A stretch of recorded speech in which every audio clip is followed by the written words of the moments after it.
শুভ দুপুর সকল বন্ধুকে।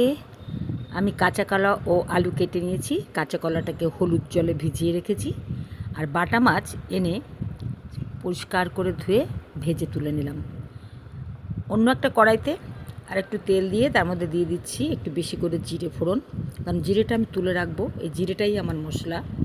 আজকে সবজিতে শুধু এই ভাজা জিরেটুকুনি আমার মশলা হবে, তাই জিরেটা একটু তুলে রাখলাম আর একটু ফোড়নে রইল। দিয়ে দিলাম একটা আলু পাতলা পাতলা করে কেটে। আলু কাঁচা কলার একটা রেসিপি আমি নিয়ে এসেছি আজকে বাড়ির সকলের জন্যে।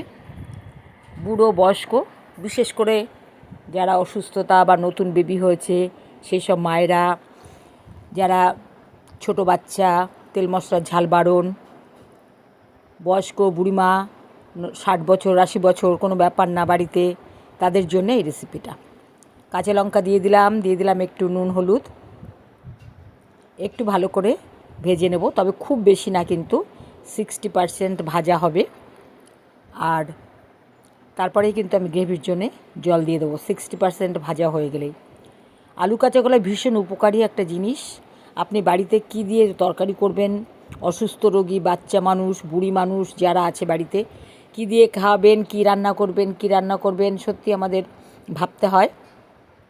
সেই জন্যে এরকমভাবে পাতলা জলের আপনি মাছ খাওয়ান, মাছের ঝোল খাওয়ান, স্বাস্থ্যের পক্ষে খুবই উপকারী। এবং কোনো রকম অসুস্থতায় তিনি ভুগবেন না, কোনো রকম পেটের প্রবলেম হবে না। এখন বর্ষাকাল চলছে অনেক দিন থেকে, এই বর্ষায় কিন্তু পেটের প্রবলেম হয় অনেকেরই।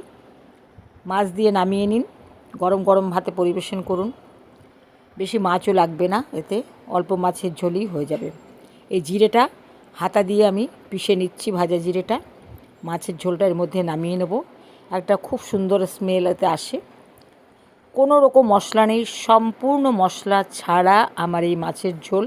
একদিন বানিয়ে খেয়ে দেখুন। অল্প লবণ এবং একটু চিনি দিতে পারেন, চিনিটা যদি পছন্দ না হয় স্কিপ করতে পারেন। অল্প করে চিনি আমি এখানে অবশ্য শেয়ার করলাম, কারণ আমার ছেলে একদম নাহলে খেতে চাইবে না। মাছের ঝোলটা আমি নামিয়ে নেব।